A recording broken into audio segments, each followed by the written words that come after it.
been over 2 years now, basically about 2.5 years that we've been fighting the Sunoco Logistics Mariner East 2 pipeline. So it started with, we didn't have any prior knowledge of like the plans to build the pipeline, and it started with a landman calling up my folks and asking if he could come out and talk to them about a pipeline easement. And, didn't have a whole lot of information, so they said, yeah, you could come talk to them. And so he came out, and he didn't show any maps or anything like that, didn't explain, what the product was going through the pipeline or the fact that it's destined for export or anything like that. He made a pretty lowball offer of $14,000 for 3 acres of the property to be transformed from forest land into an industrial zone. Mm-hmm. And then basically in the same breath, he threatened the use of eminent domain for the project. And at that time, the company didn't actually have the power of eminent domain. They had to establish it through the courts. But the way that they talk to people when they come into their living rooms basically makes it just already sound like a done deal. They made the assumption. They made the assumption that it was already done. Right. Well, that's what the threat was. Basically, take this money. If you don't, then we'll take the property anyway through eminent domain, and you will get nothing, and we'll build the pipeline. Jeez. So that was in February or March of 2015. And then in July of 2015, they sent a hired private investigator out to the property, just showed up one day on a Sunday afternoon. This strange guy in a hat and sunglasses came to the back door, and I answered, and he handed me, or tried to hand me, a stack of papers, which was the condemnation of the property, the start of the suit by Sunoco Logistics to, sue my parents for their property. So that was July, and then in November, we went to court in the Huntingdon County court in front of President Judge George Zanuck. Mm-hmm. And in January, he ruled against us after the holidays, after the courts got back in session after the holiday. He made his ruling, and we immediately appealed that ruling. Right. Based on, our legal arguments are basically that the company should not be allowed to use eminent domain for this project because it's for export. And to use eminent domain for something, it's supposed to, or it has to, serve a public need. It has to be for the public good. And what we're arguing is that Sunoco is not a public utility, that this project is simply for the profit of the corporation Mm-hmm. and the European petrochemical companies that would be buying the product. Right. It's not natural gas. It's not methane. It's not being used on your grill for the holidays. It's not being used to heat your home in the winter. It absolutely serves no domestic need. Let me ask you this, Elise. Let me ask you this. Was there ever a public hearing regarding this pipeline? Did people have any knowledge? I mean, these people just started showing up at your house. Right. Yeah. I mean, like I said, that's how we first found out about it. And, we were kind of pretty quickly thrown into the litigation aspect. I mean, Sunoco claimed that they had a public meeting about it back in February, around the same time that they sent the landman out. Right. But my parents had no knowledge of that public meeting. Had they had knowledge and known that they were going to be involved in it, they would have gone to that and given input. Also, last year, the Department of Environmental Protection, which is the permitting agency for the pipeline, they did have a series of public hearings, but they only had 6 across the state, and this project affects 17 counties in the state. Right.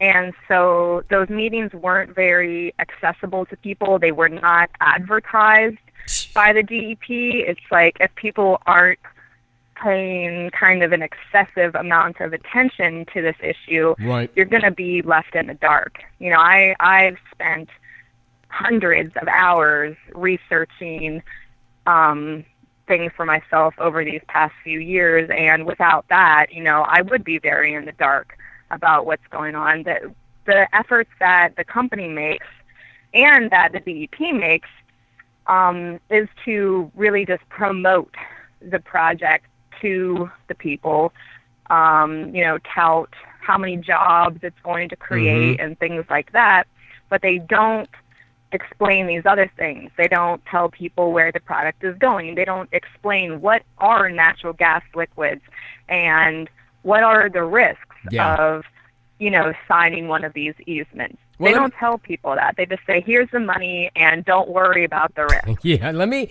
ask you this going back. Now, there were no public hearings. You get to the courthouse and you talk with President Judge George Zanuck, who makes a ruling out of nowhere, basically. There's no study on the impact of the environment. I mean, you had none of that information whatsoever. Now, just so... Right, and we tried to get that information, too. Like, we went to our township supervisors, you know, tried to inform them, tried to see if they had any additional information. We did the same thing with the Huntingdon County commissioners. We asked them for data on how many jobs is this going to create in Huntingdon County. And they just basically shrugged their shoulders at us. And then we asked them, what's the emergency management plan for a pipeline explosion or even just a leak? Yeah. You know, and they don't have one. They just don't have one.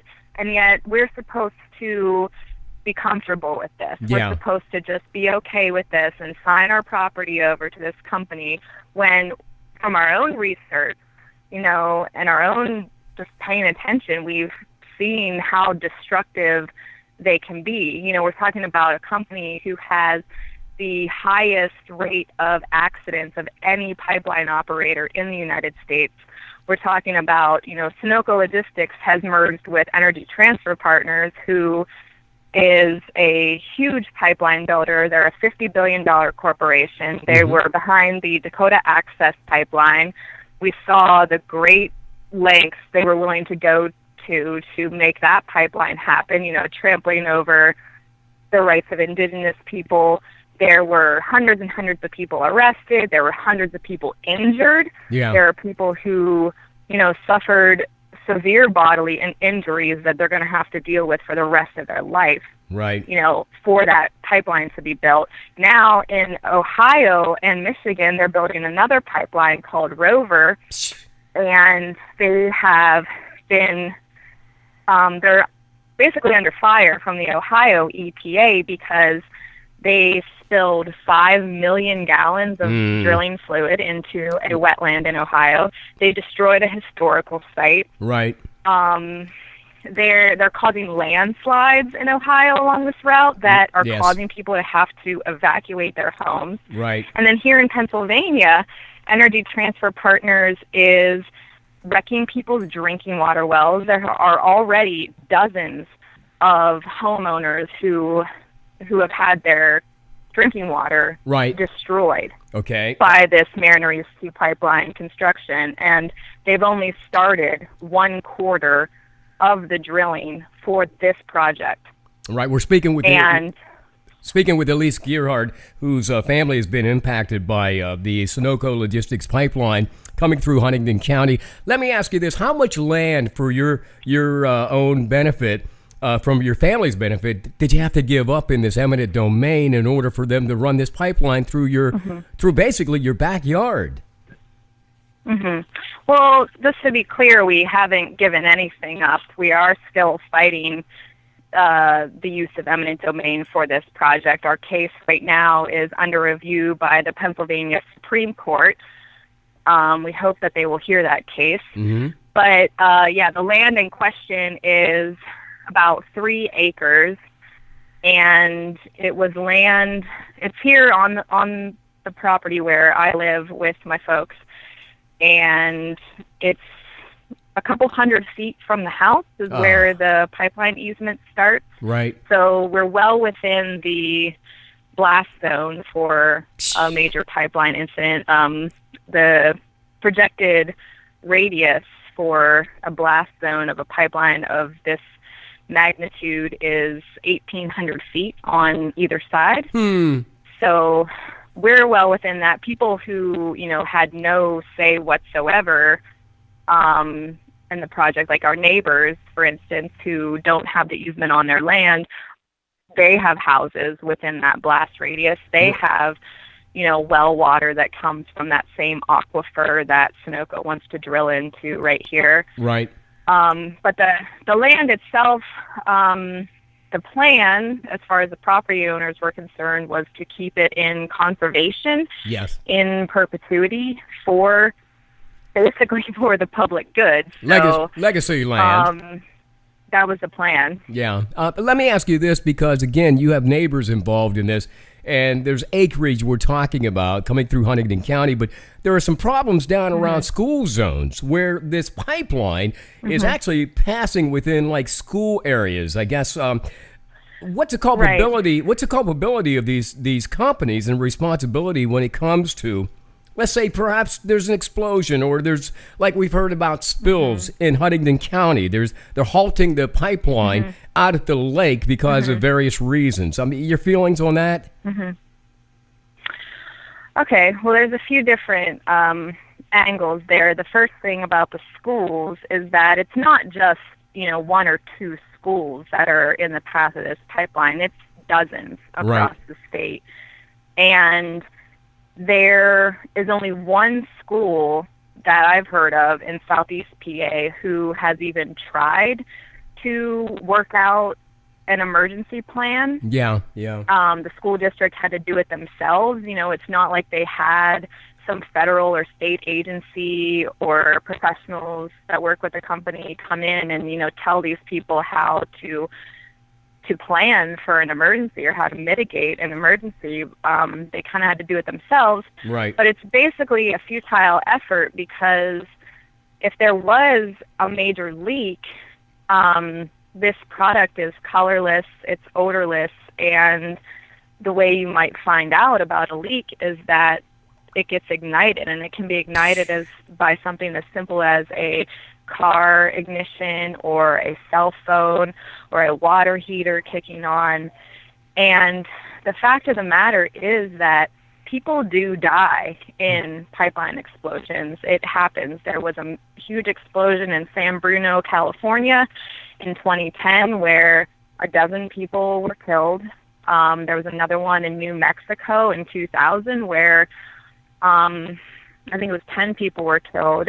There were infants and children who were, murdered there, and no one ever gets held accountable for that, because when those things happen, they get treated as if they are an act of God, but they are an act of man. They are an act of greed, and these companies don't get held accountable. Like in San Bruno, the fine was initially in the hundreds of millions of dollars for that incident, and then a judge decided that it should be capped at $1 million. Wow. For a dozen people dead and like 50 homes destroyed. Our show was coming out of... I'm sorry, our show was coming out of Johnstown a couple years ago when I talked with Nick Miller initially about this project in Huntingdon County, and he mentioned your family's plight. My question was there some money being thrown around? I mean, the only thing I can think of where somebody can actually come in, there's got to be more of a reason than economically. How many jobs did it create eventually through the county? Of course, how much damage has been done? Your family probably had legacy land that they wanted to conserve. There might be wetlands involved in this whole thing. There are. It just doesn't add up, Elise. Well, the problem is that it goes back well before these pipelines, this pipeline build out. Right now, the plan between our own government, especially the Department of Environmental Protection, who permits a lot of these pipelines, and the industry, they literally have gotten together and, come up with this scheme to build 30,000 miles of pipeline in Pennsylvania over the next 10 years. And so, this pipeline we're talking about is just a few hundred miles of a much, much larger infrastructure plan. Right. And previous to this, our DEP has been very friendly with the fracking industry for more than a decade. They've cut them all kinds of slack. They have not held them accountable for destroying drinking water, making people sick, even killing people. There's the one story I know, it's just one story about a farmer named Terry Greenwood in southwestern PA who was a cattle farmer, and his water was contaminated by fracking, and he could not afford to buy all the water that he needed, and so he was using water that he was getting clean water for his cattle so he could try to keep his business alive. He used the contaminated water for himself, and he wound up dying of brain cancer. Oh, my. And, the companies and the DEP and everybody wants to say that, like, oh, well, we can't prove that that's what happened. But this man was bathing in, contaminated frack water, like 500 different chemicals, and then they want to claim that, oh, well, there's just not enough evidence to support, the argument that fracking is bad or fracking causes harm. But there's thousands of cases like this, not, thousands of people dying like Terry, but, thousands of people who are trying to live with contaminated water or contaminated air who are getting sick. Whether it's a nosebleed or whatever, it's unacceptable to have to live like that. But our DEP has decided that it is acceptable, and that their solution to the problem is just going to be to fine these companies, $60,000 or something like that for a spill or a leak or whatever. And it's really no skin off the company's back, because we're like I said, Energy Transfer Partners is a $50 billion corporation. Right. A 5-figure fine is just a cost of doing business to them. Well, I was going to say, this is likened to Josh Fox, who did Gasland, I think about a decade ago, kind of alerting us to what was happening with the Marcellus Shale, of course, drilling throughout Pennsylvania, throughout the nation. And we saw cases where the animals died. It killed their crops. It was killing people. And I got to believe, like Nick Miller told me once on the show, they run these through areas where there are indigenous people, where people who are not going to argue and not going to fight or not be able to fight, sort of like power lines going over top of maybe a housing project or something. And then only to find out years later, people are dying of cancer. It just seems incredible. Right. It's unconscionable what has been going on, in the shale regions, not just Pennsylvania, West Virginia. Right.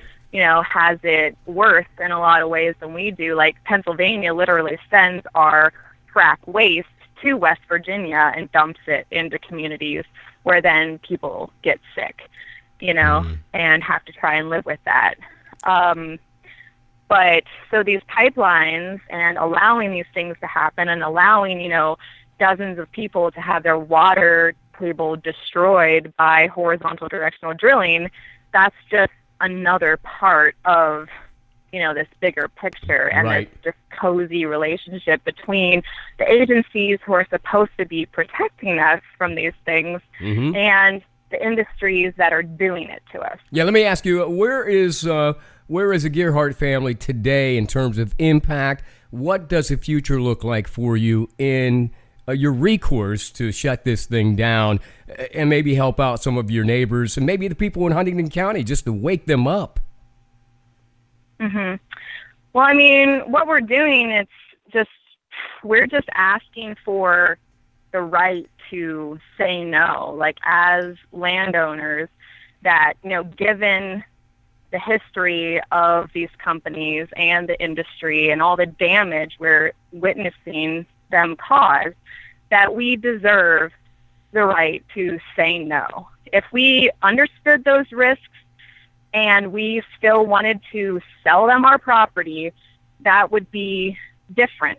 That would be, I guess, America. That's the way it is. If you choose to sell something that you own, there's not a whole lot that anyone can generally say about it. Right. But if we own this property and we see those risks and we don't want to be that next family who has to live without drinking water, why don't we get to say no? Yes. And so that's why we're still fighting the case against eminent domain.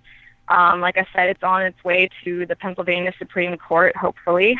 They only take a small percentage of the cases that are brought before them, but we're hoping that they see our case as, kind of a canary in the coal mine type of thing, where if they don't address this now, they're going to have to keep addressing it down the road because, these pipelines are going to keep cropping up, 30,000 miles of them, and there's going to be more people who are aware of what's going on and who don't want it and want to fight eminent domain. So, we're hoping that they do hear our case and that they make the right decision.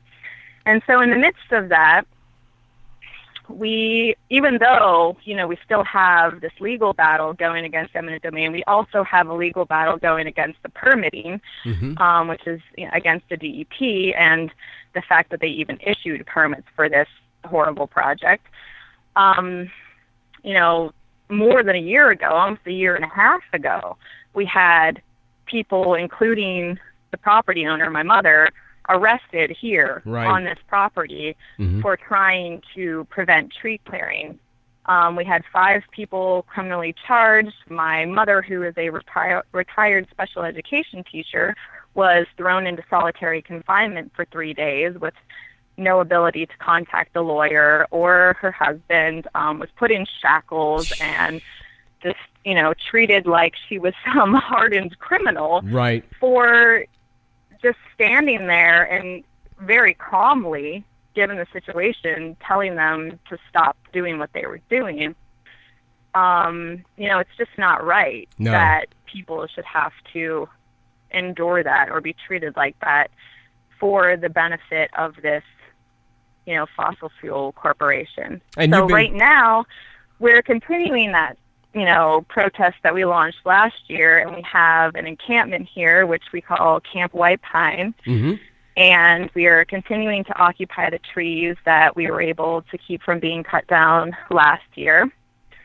And, we're just continuing to take this stand. And, once construction started, last year it seemed like people didn't want to believe us that this was a bad deal for Pennsylvania, But now, I don't see how you can deny it when we have, like I said, a quarter of the drilling has started, and we have dozens and dozens of people who no longer have drinkable water. The company spilled 160,000 gallons of drilling slurry into a world-class trout stream in Cumberland County. And they're not even being fined for these things. The DEP has issued one fine for, I think it's like 70 different instances of spills and contamination so far during this construction, and they just decided that they were going to stop issuing violations.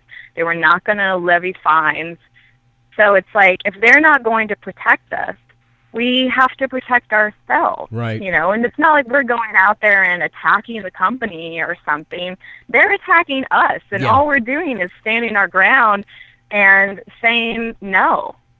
Well, as we said on the show, I wish that someone would, someone in the government would stand up for us, because, we really just don't have a choice here. Well, and as we've said on the show over the last couple of years since this has happened to your family, it seems like it could happen to anybody. So listen, people, wake up. Of course, Elise, you've been thrown into this thing kind of unwillingly, and I just got to believe all the distractions, and now you have to do the research and you're finding out more bad cases. I mean, I'm sure you'd like to get on with your life at some given time, but you got to keep fighting, I guess. Yeah. What do we do to help you? I mean, who do we write to maybe get that? No, nip this thing in the bud now. Do we go to DEP? Do we go to the federal government? You know, I mean, what do we do?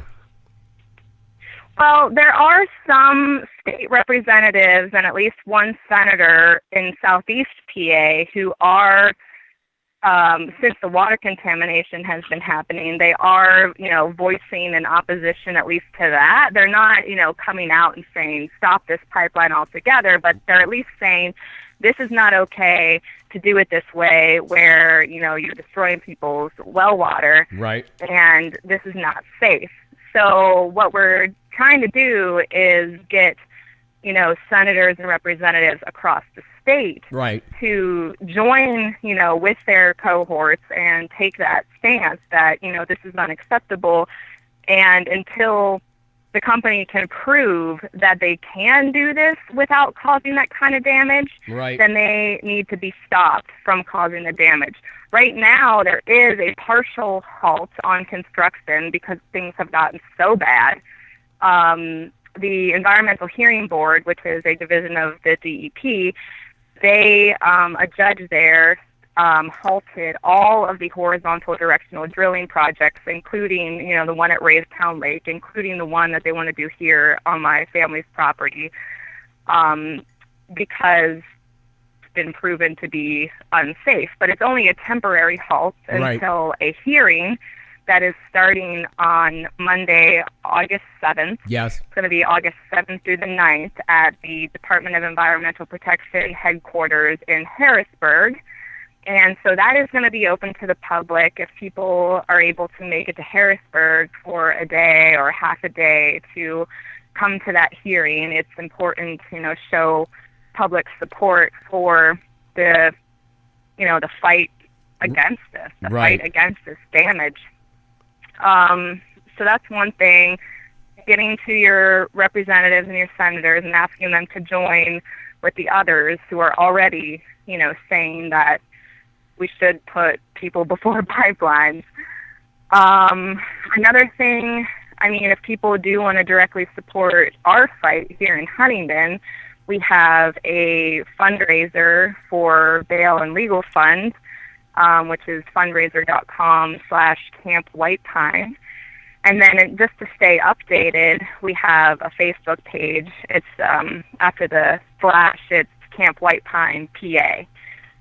So, we really just try to keep people informed and let people know what's really going on, because we're always fighting an uphill battle against PR campaigns and advertising campaigns that are worth millions and millions of dollars. Right. And here we are, my little family from here in Huntingdon, PA, trying to combat that and just tell the truth and let people know what's going on. And that is very, very difficult. So I want to thank you for, helping to get the word out there, because every little bit helps. Right.